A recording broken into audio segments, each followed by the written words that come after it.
Estado de defesa, estado de sítio, ou seja lá o que for, está dentro da Constituição. E se tivesse me pedido, eu teria feito e apresentado. Se tivesse me pedido, eu, como ministro da Defesa, teria feito e apresentado. Agora, seria crime, eu seria golpista? Ah, que é isso? Por favor, né, professor? E o Lula 3, sua avaliação? É um governo carregado de ressentimentos, de mágoas. Aqueles turbulentos do 8 de janeiro, você qualificar como golpistas, isso não é uma coisa séria, professor. Sinceramente, não é. É muito pior do que um equívoco. Sua opinião sobre o presidente Bolsonaro, ele é um democrata?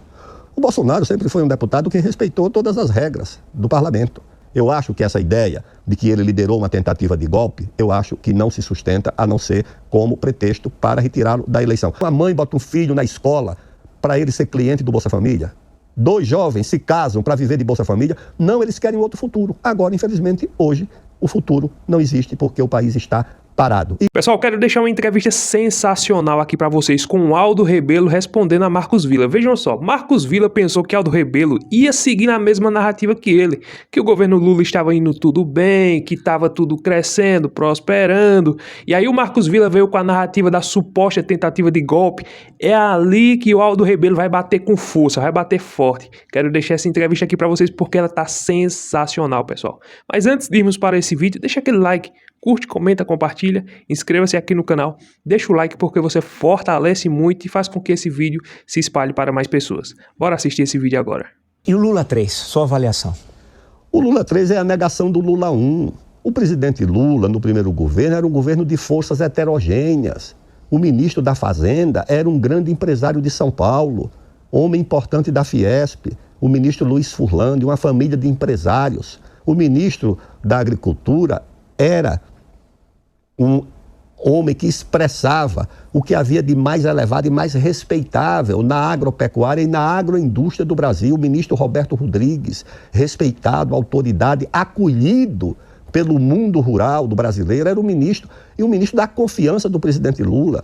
Hoje é um governo que hostiliza o mundo rural, hostiliza o mundo da produção, é um governo carregado de ressentimentos, de mágoas, onde o Congresso é tratado como se fosse uma reserva que o governo paga para receber votos. É uma agenda que não respeita o Congresso. Sou defensor da causa indígena. Quem não defende a causa indígena é essa gente que está aí, professor. Então é o seguinte, você tem essa situação. Por que é que o presidente é favorável à exploração do petróleo? A presidente da Petrobras, que hoje escreveu um artigo para o Estadão, é favorável. O ministro das Minas e Energias é favorável. E prevalece a posição do IBAMA, que é contrário. E a narrativa das ONGs que chega aqui na imprensa do Sul, uma vergonha, um crime, dizendo que esse poço estaria na foz do Rio Amazonas. Professor, a foz do Rio Amazonas está a 510 quilômetros desse poço. Alguém vai dizer que Fernando de Noronha está na foz do Rio Potengi. O Rio Potengi despeja lá em Natal. A 350 quilômetros você tem Fernando de Noronha. Então Fernando de Noronha está na foz do Potengi. A 350 quilômetros, mentira, mas o que prevaleceu foi essa posição, porque as ONGs comandam essas instituições e comandam também boa parte do Ministério Público Federal, que funciona como o braço jurídico das ONGs, o que é algo inaceitável, professor. As ONGs não protegem de forma nenhuma os indígenas. Quando o IBGE publicou recentemente a estatística dos municípios com maior elevado nível de analfabetismo, o município líder é o município de Roraima, com mais de 90% da população indígena no município, o município de Uiramutã. Portanto, essas ONGs não protegem nada a não ser os seus próprios interesses financeiros e os bilhões de dólares, euros e reais que arrecadam em nome da defesa da Amazônia, em nome da defesa dos indígenas, não defendem a Amazônia, onde a população é a mais pobre do Brasil, e nem defendem os indígenas. Na Amazônia convivem hoje, professor, 3 estados. O mais frágil deles é o estado oficial das prefeituras, dos estados e da União. A União se faz presente basicamente através de uma instituição, que são as Forças Armadas. A presença do Exército, da Marinha, da Aeronáutica. O resto é uma presença rarefeita do estado. Quem controla a Amazônia hoje, de fato, são 2 outros estados paralelos. O crime organizado, principalmente nos rios. Eu estive no Acre há um mês, falando sobre segurança pública e segurança nacional a convite da Federação do Comércio. Era um público de delegados, policiais, militares, civis. Depois, um delegado da fronteira lá com Peru, Colômbia, com Peru, disse: o senhor quer saber como é que está funcionando a situação? O crime organizado já cumpre as funções do Estado, que é investigar as outras facções, prender, processar, julgar e executar a sentença, filmar tudo e mandar para as autoridades. O crime organizado em alguns municípios importantes já é o maior empregador, superando a prefeitura. Essa é a situação. E desceu para os rios por quê? Quando o governo aprovou o abate, a lei do abate, que permite que a Força Aérea possa abater um avião que não se identifique, o crime desceu para os rios, onde a vigilância é muito pequena. A Marinha deve ter 3 ou 4 navios patrulha. As polícias militares não têm lanchas de patrulha. Eu vi um depoimento de um militar do Exército dizendo que estava conduzindo uma canoa, chamando de voadeira, uma canoazinha com motor de popa, por um rio da Amazônia para transportar vacina e remédio para aquelas comunidades ribeirinhas. E essa embarcaçãozinha militar se deparou, descendo o rio, com uma lancha, com uma metralhadora .50. Essa derruba até avião. Eles tiveram que se refugiar no Igarapé, dada a desigualdade de meios entre o crime e as forças de segurança. Você viu o caso recente da margem equatorial. Foi dada a licença para uma abertura de um poço experimental com 34 condicionantes que ninguém sabe quais são e mais uma indenização de 40 milhões para financiar a proteção ambiental. Já tem um hospital de peixes, de fauna, de 200 milhões de reais, outro de 50, quando as índias não têm maternidade e têm que parir seus filhos acocoradas dentro da mata. Essa é a situação da Amazônia, mas o IBAMA arrancou 200 milhões para um hospital de peixe, um hospital de fauna. Tem um hospital de peixe aqui no Paraná, no Porto de Paranaguá, que nunca atendeu uma piaba, nunca atendeu um lambari. Você imagina qual é ou qual seria a onda migratória da Venezuela para o Brasil no caso de conflito? Porque só o conflito econômico e social já resultou. Eu visitei Boa Vista, visitei Roraima, visitei o acampamento organizado pelo Exército para acolher os refugiados. Você imagina num caso de guerra, o que não acontecerá. Agora, o que há ali, professor, é preciso recorrer ao livro dos princípios. O que há ali é aquilo que um teólogo norte-americano chamou de corrupção da virtude. O que é a corrupção da virtude? Segundo esse teólogo, é você usar causas virtuosas, humanitárias, para alcançar objetivos que não são virtuosos nem humanitários.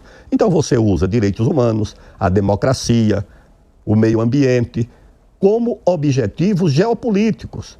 Por quê? Porque esse modelo de democracia que nós adotamos aqui, os Estados Unidos, a Europa Ocidental, ele não é universal. Tem países ali no mundo árabe que a Constituição proíbe a existência de partidos políticos. São monarquias que não admitem nem a existência de partidos políticos.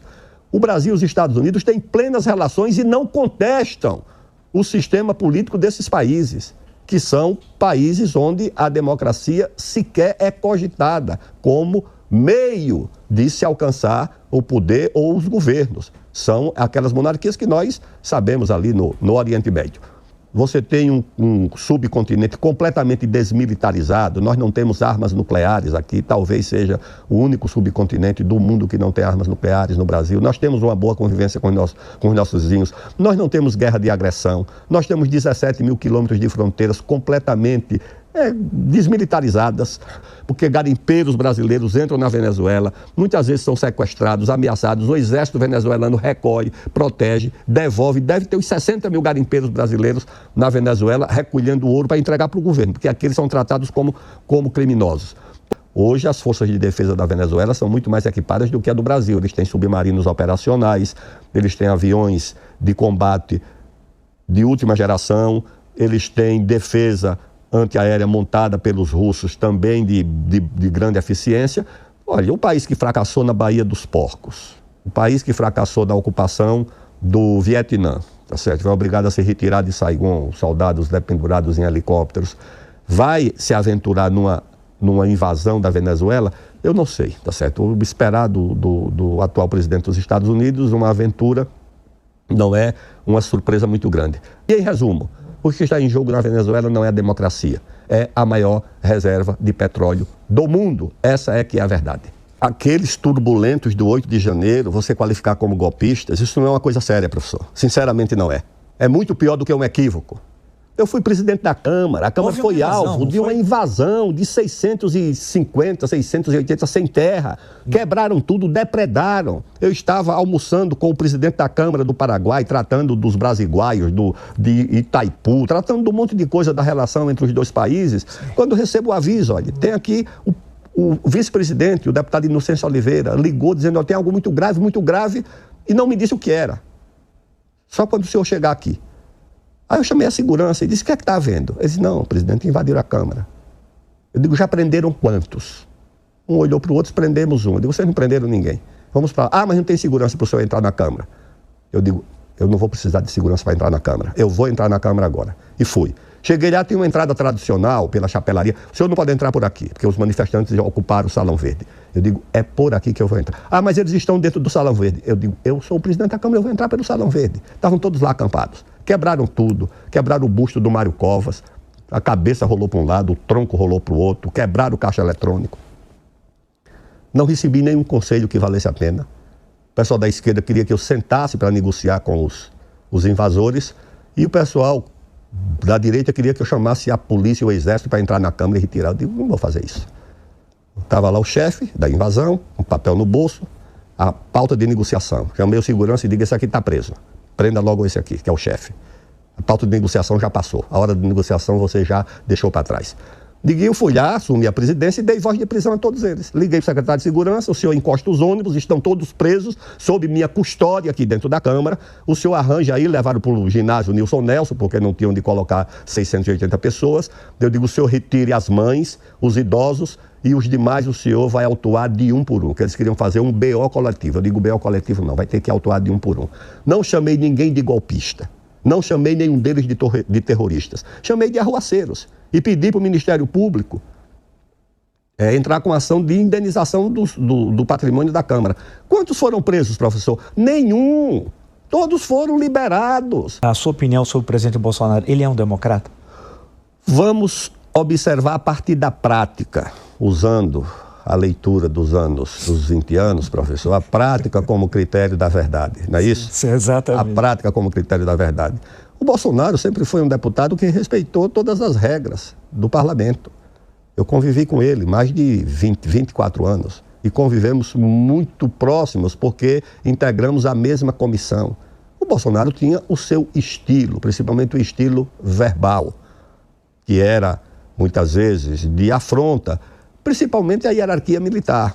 Eu conversava com ele, eu digo, olha, são seus chefes, os generais, os comandantes, o ministro da Defesa, que muitas vezes ele tratava com adjetivos muito pouco civilizados, mas respeitava todas as regras, foi deputado dentro dessas regras, foi eleito presidente dentro dessas regras e, na minha opinião, respeitou até o fim. Eu acho que essa ideia de que ele liderou uma tentativa de golpe, eu acho que não se sustenta, a não ser como pretexto para retirá-lo da eleição. Ah, mas ele pensou em dar um golpe. Se você for aqui atrás de todo mundo que pensou em dar um golpe de um lado ou do outro, professor, vai ficar muito pouco inocente para contar a história. Agora, pegaram ali aqueles do 8 de janeiro, desarvorados também, para dizer que são golpistas, terroristas, golpe de Estado com aquele tipo de gente. Golpe de Estado nós conhecemos como é que é, precisa de apoio institucional, de governadores, de partidos, de imprensa, de embaixadas, da CNBB, a gloriosa CNBB que pediu o golpe por manifesto. Eu acho que então não tem cabimento essa acusação de golpe, a não ser por um pretexto ou por um objetivo político. De acusar o Bolsonaro de propor um golpe por causa daquele documento que foi lido numa reunião ministerial, tá certo?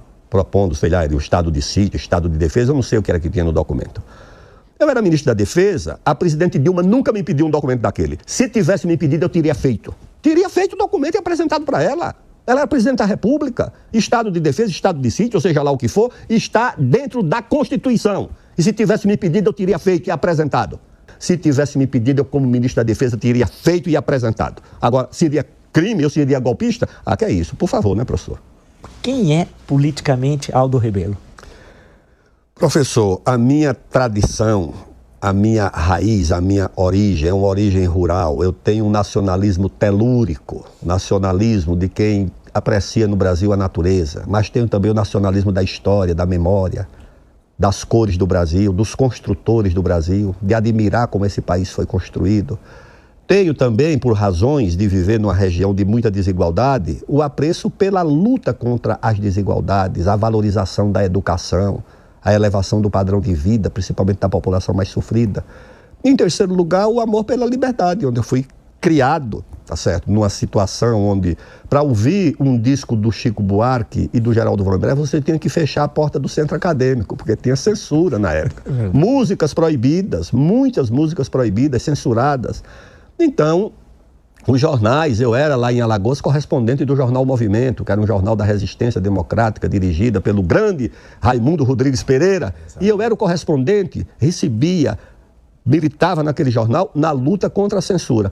Eu permaneço com esses valores que eu carrego desde a minha infância, desde a minha juventude. Por exemplo, por que é que Lula tem 50% dos eleitores e o Bolsonaro teve 50% aproximadamente? Porque o país se divide, mas se sente identificado em alguma coisa do Bolsonaro, que é a ideia nacionalista, o verde e o amarelo, a família, a religião, os valores religiosos, que às vezes parece que a esquerda desprezou. Não é toda a esquerda que desprezou, mas às vezes a narrativa que vingou foi essa. E no lado do Lula, o apreço pela justiça social, se comover pela situação da pobreza. O presidente Lula só tem duas agendas: aumentar a despesa e aumentar impostos. A agenda do desenvolvimento, o governo não tem. Foi bloqueada pelo próprio governo, bloqueado pelo Ministério do Meio Ambiente, bloqueado pelo IBAMA, bloqueado pela FUNAI, bloqueado pelo Ministério das Populações Indígenas, bloqueado pelas corporações, e o presidente faz de conta que não existe. Só aparece lá. Dá pena um homem com qualidades humanas como o ministro Haddad sofrer as derrotas consecutivas que sofre, porque ele só pensa em aumentar impostos para que o presidente Lula tenha mais dinheiro para gastar num país que está exaurido. O orçamento não existe mais, o Estado está parando nas suas funções essenciais, não há recursos mais para as Forças Armadas, para as universidades, para as agências. E vai botar a culpa no Congresso? Não, o Congresso é desenvolvimentista, pode enviar. Agora, o Congresso tentou reduzir os embargos, a burocracia para o licenciamento ambiental, o presidente vetou. O Congresso tentou derrubar o veto, houve uma insurreição de ONGs e de gente do governo que é contra o desenvolvimento para impedir o Congresso. Então o governo e o Congresso têm agendas diferentes. O governo é um governo modernizante, é um governo que quer introduzir reformas nos costumes, no comportamento, que o Congresso não aceita. Desse ponto de vista, o Congresso é conservador. A China, nos últimos 15 anos, construiu 50 mil quilômetros de ferrovias de alta velocidade. A China está construindo a maior hidrelétrica do mundo lá no Tibete. O Brasil não constrói nada, deixou de fazer infraestrutura, não faz uma ferrovia, não faz uma hidrovia, não faz uma rodovia. O Brasil não faz uma hidrelétrica, não faz nada. E por essa razão, o Brasil precisa recuperar a capacidade de oferecer ao mercado o apoio do Estado para a retomada do desenvolvimento. Porque o Brasil que pode oferecer futuro para essa juventude não existe. O Brasil do Bolsa Família, 73% da população do Amapá, 93% em alguns municípios, vinculados a um processo de transferência de renda. Professor, uma mãe bota um filho na escola para ele ser cliente do Bolsa Família. 2 jovens se casam para viver de Bolsa Família. Não, eles querem outro futuro. Agora, infelizmente, hoje, o futuro não existe porque o país está parado. E quem para o país vive muito bem, tá certo? Frequenta hotéis 5 estrelas, viaja pelo mundo dizendo que está defendendo o meio ambiente e a Amazônia, parando o país como se não fosse possível combinar direito ao desenvolvimento com proteção do meio ambiente. Se você quiser aprender a fazer dinheiro na sua casa e ganhar pelo menos de 2 a 5 mil, clica no link no primeiro comentário fixado aqui na descrição. Assista a aula que tem lá, que é totalmente gratuita, que vai te mostrar resultados, vai te mostrar qual é o caminho que você tem que seguir para você fazer isso. Não tem nada a ver com aposta, jogo, tigrinho, tentar a sorte, perder dinheiro, nada disso. É um trabalho aqui na internet. Veja só, hoje eu vivo da internet. O que eu estou falando para você é exatamente o que eu faço e eu posso garantir para você que funciona. Se você não acredita, tudo bem, eu já fui incrédulo também. Já teve um tempo que eu não acreditava que era possível. Mas quando eu estudei o método certo, quando eu apliquei, comecei a ver meus resultados, hoje cheguei até aqui. Já trabalhei CLT, já trabalhei para os outros, já quebrei a cara, já fiz um monte de coisa. Mas hoje eu trabalho com a internet. E eu digo para você, é totalmente possível. Se você quiser, se você tiver determinação, foco, se você estiver cansado do seu emprego, se você quer trabalhar na sua casa, veja só, aproveita essa oportunidade, que é por tempo limitado, que esse link vai estar na descrição aí ou no primeiro comentário fixado. Assista, que é gratuito, para você entender como funciona. Se fizer sentido, você aplica. Se não fizer, também está tudo bem, você não vai perder nada com isso. Mas a oportunidade está nas suas mãos. Basta você ter só o seu celular conectado à internet. Se você tiver um notebook, um computador, melhor ainda. Mas se não, só o seu celular já é suficiente. Eu faço tudo isso aqui com o celular. Então clica no link do primeiro comentário fixado ou aqui na descrição. Assista a aula que tem lá, que é totalmente gratuita. Pessoal, quis trazer essa entrevista aí com Aldo Rebelo. Vejam só, Aldo Rebelo, deixando bem claro, ele é de esquerda. Ele é de esquerda. O partido dele era o partido PCdoB, ou seja, Partido Comunista do Brasil. Aldo Rebelo, ele é um comunista, como é que eu posso dizer? Não sei nem dizer como é esse tipo de comunista, comunista contemporâneo, comunista atual, não sei. Mas essa linha de pensamento dele, quem ouve ele falar desse jeito, jamais diria que ele é esquerdista. Veja só, mas ele é um esquerdista consciente.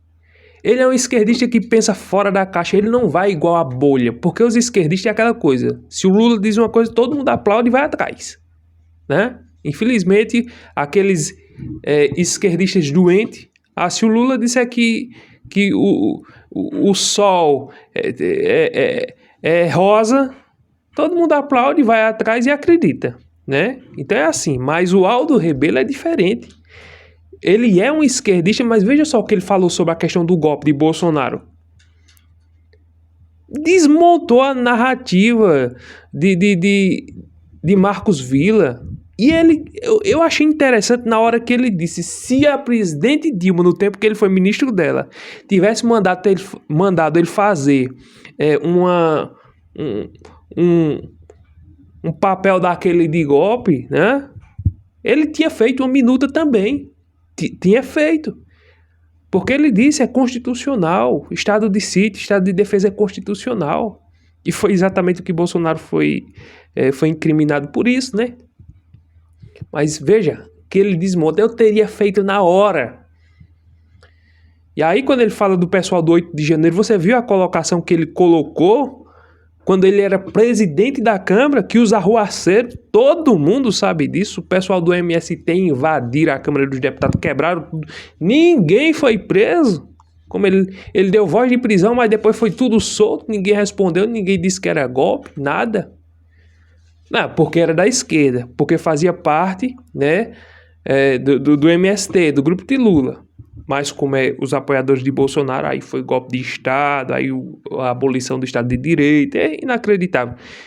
Aldo Rebelo tem meu respeito, sensacional, gosto muito dos comentários dele, é um cara muito lúcido, esse daí tem meus parabéns. Esse daí não é um esquerdista doente não, esse daí é bom debater com uma pessoa dessa.